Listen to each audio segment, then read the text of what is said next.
Coral দিয়ে কুপিয়ে তারপরে ছুরি দিয়ে আবার লাশ টুকরা করা হয়, খালে ফেলে দেয়। পরিকল্পনা কইরা কারোর সাথে এর আইনা এই যে মারছে আজকে 5:30টার দিকে শিকার করে যে ঘটনা সেই ঘটাইছে। কুমিল্লার তিতাসে নজরুল ইসলাম ভূঁইয়া নামে এক যুবককে বাড়িতে ডেকে নিয়ে কুপিয়ে হত্যা করেন দম্পতি। এরপর তারা মরদেহটি 4 টুকরো করে আলাদা বস্তায় ভরে খালে ফেলে দেন। এই ঘটনায় জড়িত স্বামী স্ত্রীকে গ্রেপ্তার করেছেন পুলিশ। রবিবার 10 আগস্ট ভোরে তিতাস উপজেলার মজিদপুর এলাকায় বাড়ি থেকে তাদের গ্রেপ্তার করা হয়। বিকেল পর্যন্ত খোঁজাখুঁজি করে নিহত যুবকের কাটা 2টি হাত উদ্ধার করেন পুলিশ। গত 4 দিন ধরে নিখোঁজ ছিলেন নজরুল। তিতাস থানার ওসি মোহাম্মদ শহীদুল্লাহ আসামি গ্রেপ্তারের পর বিষয়টি নিশ্চিত করেন। গ্রেপ্তারকৃতরা হলেন মজিদপুর এলাকার মৃত মনু মিয়ার ছেলে সিএনজি চালিত অটোরিকশা চালক মোহাম্মদ হোসেন এবং তার স্ত্রী স্মৃতি আক্তার। পুলিশ জানায়, গত 6 আগস্ট রাতে মজিদপুর ইউনিয়নের সাহাবৃদ্ধি গ্রামের হানিফ ভূঁইয়ার ছেলে নজরুল ইসলাম ভূঁইয়া নিখোঁজ হন। নজরুল পেশায় ট্রাক চালক ছিলেন। অনেক খোঁজাখুঁজি করে সন্ধান না পেয়ে তিতাস থানায় নিখোঁজ ডায়েরি করেন নজরুলের বাবা। পুলিশ তদন্তে নেমে প্রথমেই মোবাইল ট্র্যাকিং করে অটোরিকশা চালক হোসেনের স্ত্রী স্মৃতির মোবাইল নম্বরে নজরুলের সর্বশেষ যোগাযোগের তথ্য পায়। পরিকল্পনা কইরা কারোর সাথে এর আইনা এই যে মারছে আজকে। এতদিন যাবত আমরা দৌড়াদৌড়ি করতেছি, এখানে সেখানে ওর খোঁজাখুঁজি করতেছি, পাইতেছি না। এখন লোকেশন ট্র্যাক কইরা তারপরে ওরা ধরছে, তারপরেও স্বীকার করে না। তারপরে ওদেরকে ইয়ে করার পরে স্বীকার করছে যে ওরা নাকি 4 টুকরা কইরা এর পাশে একটা নদী আছে, নদীতে নাকি ফেলাইছে। রবিবার ভোরে স্মৃতি ও তার স্বামী হোসেনকে জিজ্ঞাসাবাদের জন্য আটক করে থানায় নেওয়া হয়।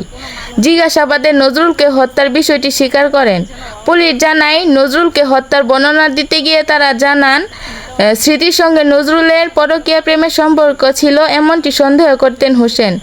পরে স্বামী স্ত্রী মিলে নজরুলকে হত্যার পরিকল্পনা করেন। গত 8 আগস্ট রাতে নজরুলকে ফোন করে ডেকে আনেন ওই দম্পতি। ঘরে প্রবেশের পর নজরুলকে কুড়াল দিয়ে কুপিয়ে হত্যা করেন হোসেন ও তার স্ত্রী। পরে নজরুলের লাশ 4 টুকরো করে 4টি আলাদা বস্তায় ভরে মরদেহের খালে ফেলে দেন। তথ্য অনুযায়ী রবিবার বিকেলে মজিদপুর গ্রামে উত্তর পাশে খাল থেকে স্থানীয় জেলেদের দিয়ে মরদেহের খণ্ডিত 2টি হাত উদ্ধার করা হয়। অন্য টুকরোগুলো এখনও খুঁজে পাওয়া যায়নি।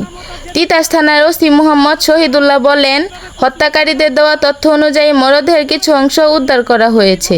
বাকি অংশগুলো ডুবুরি দিয়ে খোঁজা হচ্ছে। পরে বিস্তারিত জানানো হবে। নদীর মধ্যে ফালাইছে। আমি ডক্টর কাছে, আমি স্যারের কাছে বলতেছি, তার যেতগুলা লোক তোর আছে তার লতা পাতা ছিলাবিরা সব দিয়ে ধরে যে আইনের আনতে লেগে যায়। হোসেনকে আমরা আটক করি। প্রথম বছর কোনোভাবেই সে স্বীকার করতেছে না কোনো বিষয়। পরবর্তীতে ব্যাপক জিজ্ঞাসাবাদের পরে রাত হয়তো সেক্ষেত্রে ভোর 5:30-5:30টার দিকে স্বীকার করে যে ঘটনা সেই ঘটাইছে এবং কী কারণে ঘটাইছে সেটাও বলছে। তার বিষয়টা এমনই বিষয়, তার স্ত্রীর সাথে যে হত্যা করা হয়েছে তার সাথে একটা অবৈধ কোনো সম্পর্ক ছিল। ওই সম্পর্কের জের হিসাবে যে হোসেন ক্ষিপ্ত হয়ে প্রতিশোধ পরায়ণ হয়ে তাকে তার ওয়াইফের মাধ্যমে ডেকে নিয়ে এসে তাকে এখানে হত্যা করে। কোড়াল দিয়ে কুপিয়ে তারপরে ছুরি দিয়ে আবার তার লাশ 3 টুকরা করা হয়। 3 টুকরা করে এখানে যে পাশে যে এখানে খাল আছে, খালে ফেলে দেয়। হোসেনের যে ওয়াইফ, আমরা আটক করি। 2জনকে আলাদা আলাদা জিজ্ঞাসাবাদ করার পর টোটাল বিষয়টা আমরা উদ্ধার করতে সক্ষম হই, বিস্তারিত জানতে সক্ষম হই। তার সাথে তার 2টা ব্যক্তিগত মোবাইল ছিল। একটা মোবাইল তার নিজস্ব, আর একটা মোবাইল যে অ্যান্ড্রয়েড মোবাইলটা সে নিজে পলায় যাওয়ার সময় একটা মোবাইল মাইকের ভিতর রাখা সে চলে গিয়েছে। যে মাইকের যে ড্রাইভারের মোবাইলটা পাইয়া ওই যে কাউন্টারে দিছে, কাউন্টার থেকে কল দিয়া তার বাবাকে জানাইছে যে এই মোবাইল আপনার ছেলে, এই মোবাইলটা তার বাবা উদ্ধার করে। আর তার যে ব্যবহৃত মোবাইলটা ওই যে ঘটনার সময় তারা পানিতে বা অন্য কোথাও ফালে যায়। তো মিনা সাব ইন্সপেক্টর সহ তা আমরা ওই এলাকায় যাই এই বিষয়টা জানতে পারি। যাই না আবার ওই যে 2 কলার বা 3 কলের ওখানে কল দিয়া তারপরে ডিভাইস দিয়া তারপরে মজিদপুর জানা গেছে যে আসামি মজিদপুরে আছে। রাত 2:30টার সময় ওসিনার সহ এবং আমি মিনার সহ এই আসামিকে গ্রেপ্তার করি।